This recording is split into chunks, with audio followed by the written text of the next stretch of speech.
Hello, everyone. Laura Freeman here with Artodigy, and today we have a very special guest, our November Spotlight artist, Helen Arthur. Helen is a mixed media artist and printmaker from the United Kingdom. She creates textured and interpretive landscape paintings with a focus on communicating atmosphere. Helen uses a wide variety of tools, including brayers, scrapers, sticks, and her own fingers to intuitively create marks in her paintings. She also uses an array of materials, including acrylics, collage, and oil pastels, often all in the same painting. Helen not only creates fine art paintings, but she also teaches workshops, runs her gallery, and is a busy wife and mother. Helen, thank you so much for being here today. Oh, well, thank you. What a privilege to join you all. It's really lovely. I'm excited to learn more about you and for our viewers to learn about you and to view your beautiful artwork. So tell us more about yourself and your journey as an artist. Well, I'm what you would definitely call a late starter.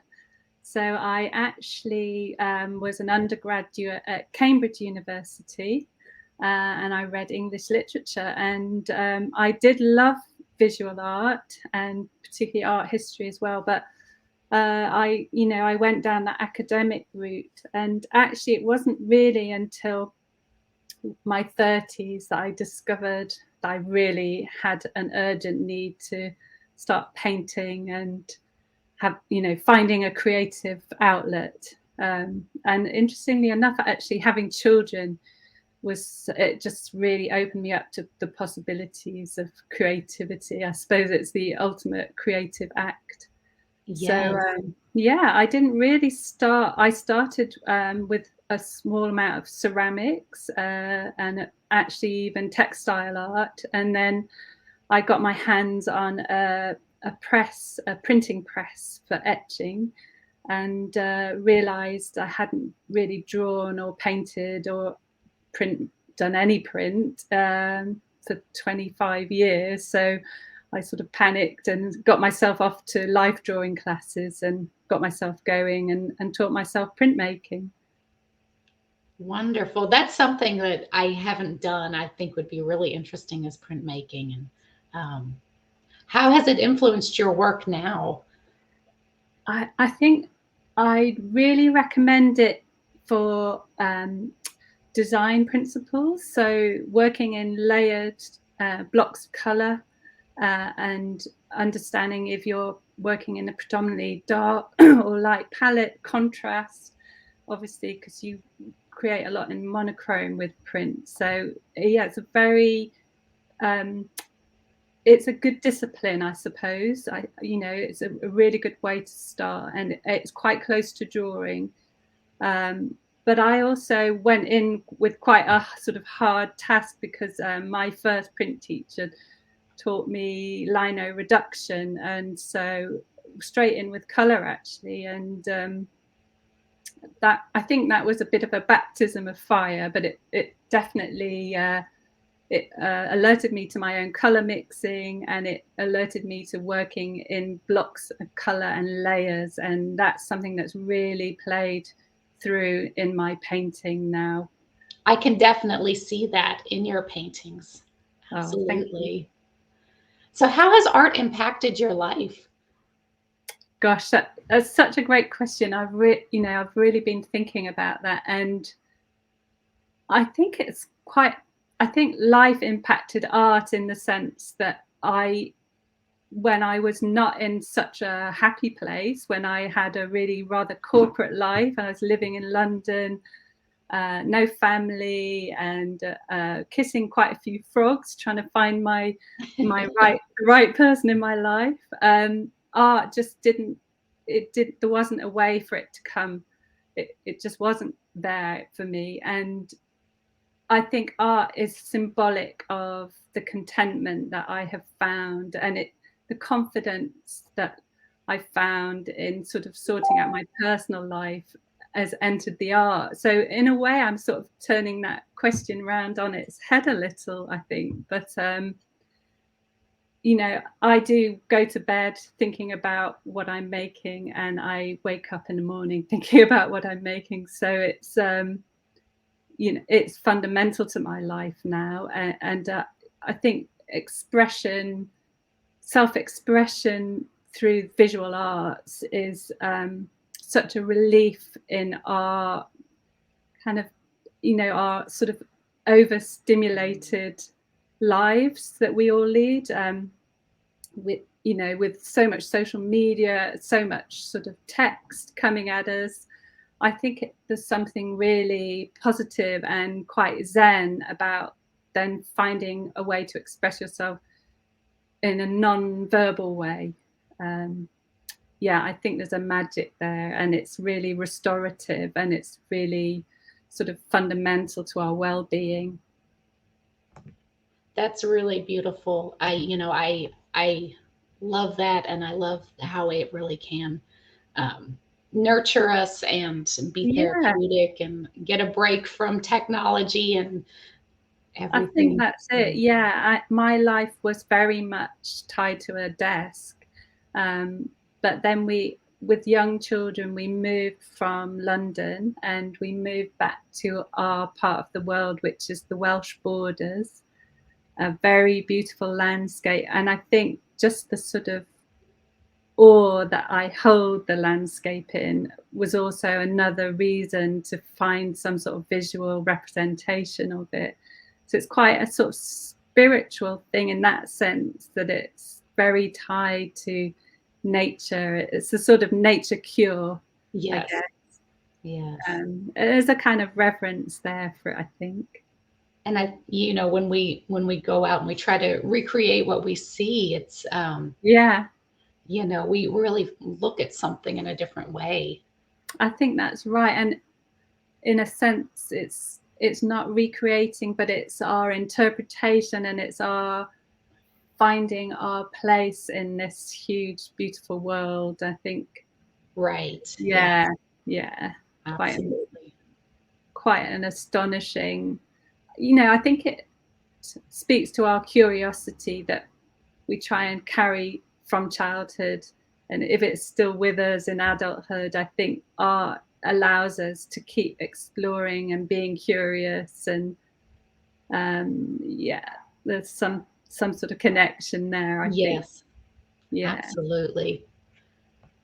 So what words of wisdom would you like to share with new or aspiring artists? Yeah, I think this is a really important part of being an artist, is how we encourage other people to explore their creativity. And my feeling is really that we should really not judge ourselves, that we have all got our own creative language, and to really honor that. Don't judge yourself, don't hold back, don't try and create the constantly perfect painting, because you're never ever going to get there.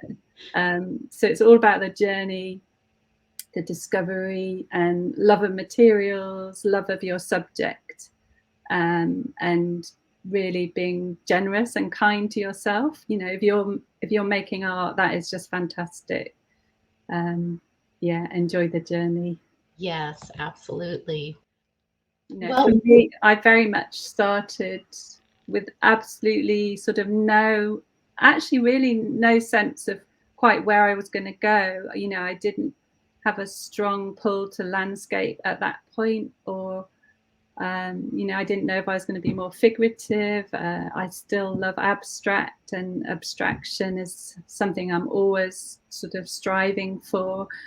But I just knew that I needed to make, and just listen to those tugs, whichever direction you're tugged in, go with it and find out what it does for you, and how it feels to really explore that material or that subject, or I think that's great advice. Yes, to focus on those tugs, because we do feel them. They're there.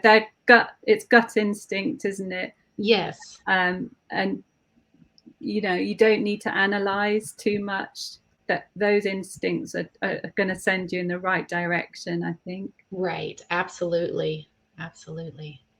And I love to see how art and artists evolve over time and how they progress and change. Yeah, you're right. Time as well, give yourself time. You can't instantly become what you want to be overnight. There will always be that sort of gap. And I have it, I have it, and it helps me. It's a driver, and it makes it exciting that there's some sort of gap there and some sort of distance to keep traveling. And yeah, Yes. time, be generous with yourself in terms of time. It will take time. Right. And I feel that at times I'm like, I'm not where I'm supposed to be, and then I have to remind myself, no, I am. Yeah, It is the journey. this is it. Yeah, you are exactly where you're meant to be. You Yes. can't be anywhere else. Right. Yeah. Yeah. Well, what message do you try to send to the world through your art? Oh, isn't that hard? That's such a hard question. I think the message is there for your audience to interpret. So I've had open studios here recently, and I think, probably over 100 visitors. And what I loved was that they all had their own interpretations and responses, and they found meaning. And I think if you can have something slightly universal in what you're making, that might just literally be your color palette. It just has a really strong appeal. Mm-hmm. Or the way you interpret light in the landscape, it will have a message for someone. Yes. And that's very, very lovely. And I really like it that a painting has its life well beyond the production stage, the making stage. It lives well beyond that. It's it has a life with a viewer, with a customer who takes it home, and the people who see it in their home. So it goes on, and I love that. So it's a sort of gift into the world, but you have to be able to let go of it as well, I think. That's a beautiful way to think about it, and think about its life Yeah, moving and on in the viewer. I do think we have to remember when we're feeling a bit that we're struggling, or we're feeling a bit blocked, that actually we're showing a type of love, or we're making a gift, and that's quite a brave thing to do, but it's also a very lovely thing to do. It's not indulgent, it's actually quite the opposite. I think it's sharing your engagement and positivity with the world, and then offering it out to the world for people to enjoy it as they choose. And yeah.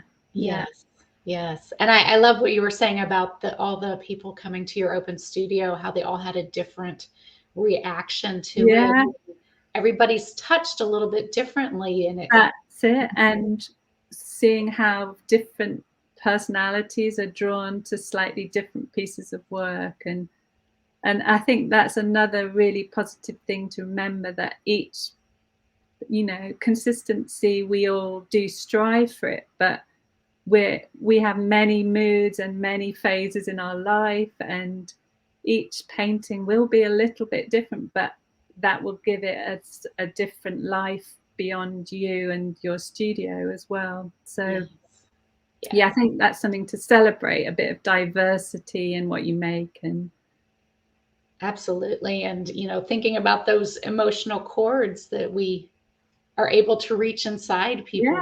yeah, and how they chime differently with Yes. each day, really. Yeah. Absolutely. Well, I'm very excited that you're going to be teaching a workshop on Yeah, artology. I'm Can really you? looking forward to that. Yeah. Yes, it's going to be so much fun. Can you tell us more about your workshop and what we'll be doing in it? Well, I'm hoping to share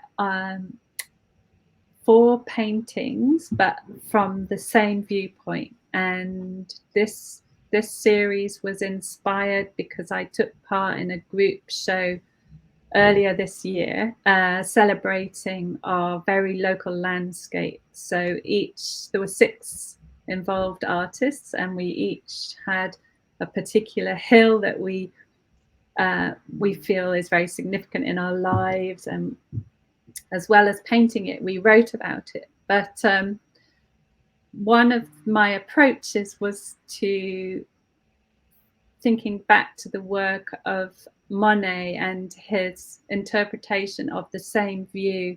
So I think he did several paintings of Rouen Cathedral in France, in Normandy, but he also did very many paintings of haystacks. They're sort of studies, but I love the variation and his treatment of light. So I developed 4 paintings of the same view. It's almost an aerial view of a Welsh mountain, it's on the border of Wales, and I've interpreted it in different times of the day and different seasons. So I've worked from black and white imagery and drawing out in the landscape, and then brought that back into the studio and found color palettes to create paintings. So I'm going to encourage everyone to consider their own subject, but from sort of 4 different 4 different sort of seasons or times of the day. I love that. That's wonderful. And yeah, I do think it's important for artists to paint the same thing but slightly different. Yeah, and it encourages sort of deep observation, I think. Yeah. And I would really recommend people go and have a look at Monet's haystacks. They're really wonderful. I think he must have done dozens of them. But yeah, it's really wonderful to see his different treatments, and it uses some really quite crazy colorways, and yeah, it's really fun. I'm going to do that right after this. I'm going to go look at them. I know I've seen them before, but it's been a while. So to go look at them and really study. Yeah. Yeah, fantastic. I'm excited for that. So should people be going out and taking photographs of their local area and finding a certain spot? Yeah, if that's something they're keen to, they're very welcome. I will provide a photograph. I am a bit cheeky, but I often use screen grabs from TV series. Actually, I find them really inspiring because I wanted quite an unusual view, so I chose a sort of drone shot. And I like my photographs to actually be really poor, because it really encourages much more interpretation from you and your hand and your vision. So I've got a really quite disastrous photograph, but I loved it because it works really well in monochrome as well. So it's actually something I know quite a few artists do, which really only work from black and white photography if they're in the studio and using photographs as sources, and then they add their own color interpretation. So that's what I'll be suggesting. And if people do decide to go out and do a bit of on plein air painting or drawing, I would recommend working in inks and charcoals. Okay. And then we'll develop our own sort of palette back in the studio. Wonderful. And I love your colors. They're soft and they just flow so beautifully together. And yeah, I've got a real joy for sort of mid-century, mid 20th century modern, and there's quite sort of rich, pastel-y, but quite rich and textured, and yeah. Color's such a joy, isn't it? So absolutely. yeah, I can see it in your work too. Yeah, a real love of color. Oh yes, I could just go stand at the hardware store and look at all the little painted swatches all day and just pull them and just I love color. Yeah. So we'll develop our own swatches, and I think that departure from a color photograph is a really good way to hone your own color sensitivity.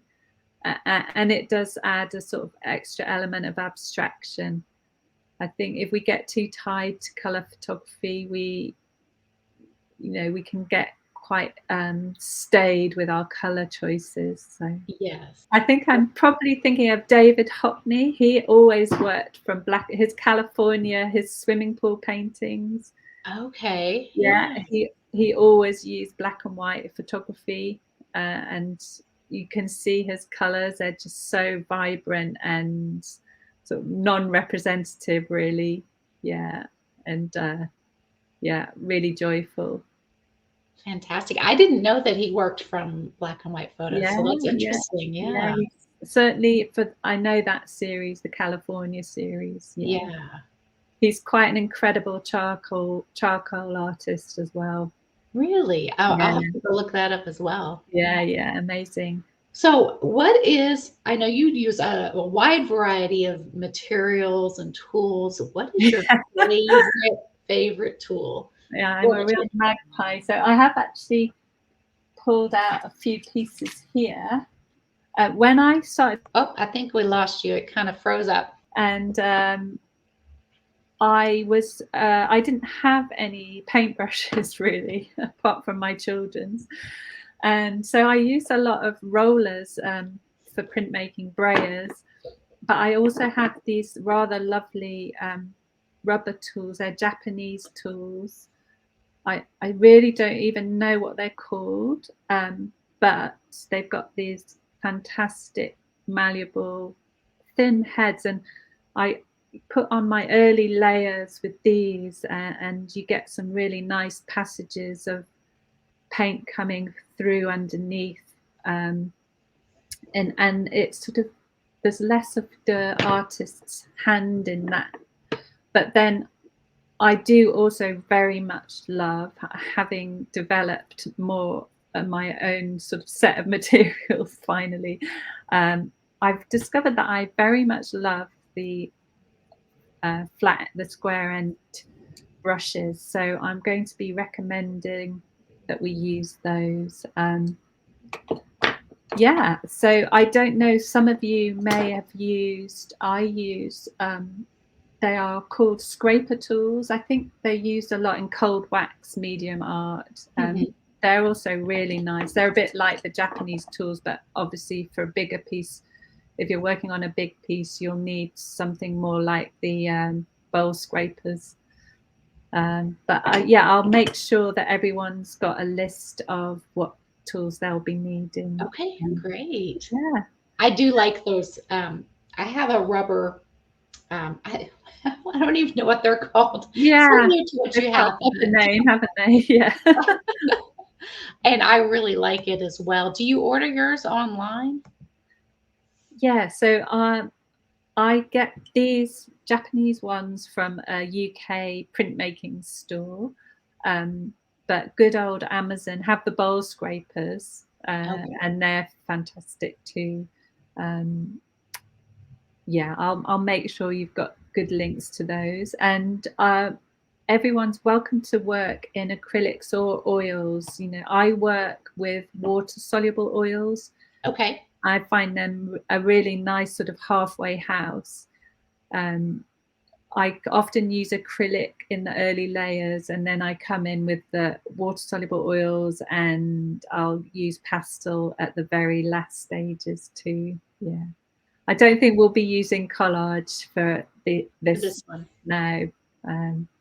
But when I do use collage, I use a lovely, very soft, thin tissue, and I print onto it, and then I collage it in. Oh, wow. Yeah, lots of fun. But yeah, I think this time will be focused mainly on color palette and design and Fantastic. the mountain view. Yeah. Amazing. I'm just really looking forward to this. So let's see. I'm going to pull up the date of the workshop. I have to make sure so I don't say it wrong. So November 8th and 9th will be Yeah. Helen's workshop, and it'll be on Artodigy. And I will drop the link below. So if anybody is interested in signing up to take this workshop, you can click that link, and it will be live streamed.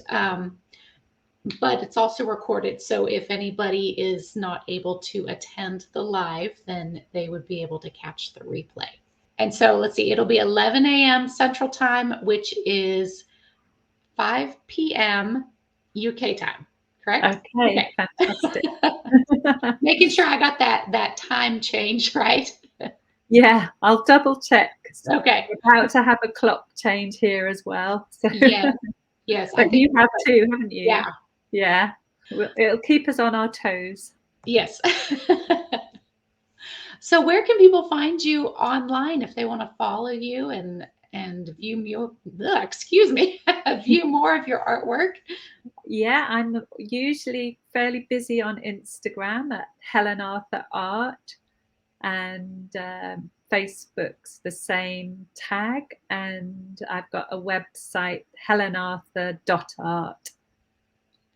Fantastic. Yes, definitely. Everybody go check out Helen's artwork. It's absolutely gorgeous. I've been following Helen for a while now, and I just, whenever they pop up, I know they're yours, and I absolutely love them. And well, it's so lovely that you've discovered me, and yeah, I'm really honored. So thank you very much. Thank you. I'm delighted that, and I feel honored that you will be coming to teach us, and I'm just so blessed. Thank you, Helen. Yeah. Oh, well, lovely. And I look forward to November. All right. Thank you, everyone. We'll see you again soon. Take care. Bye.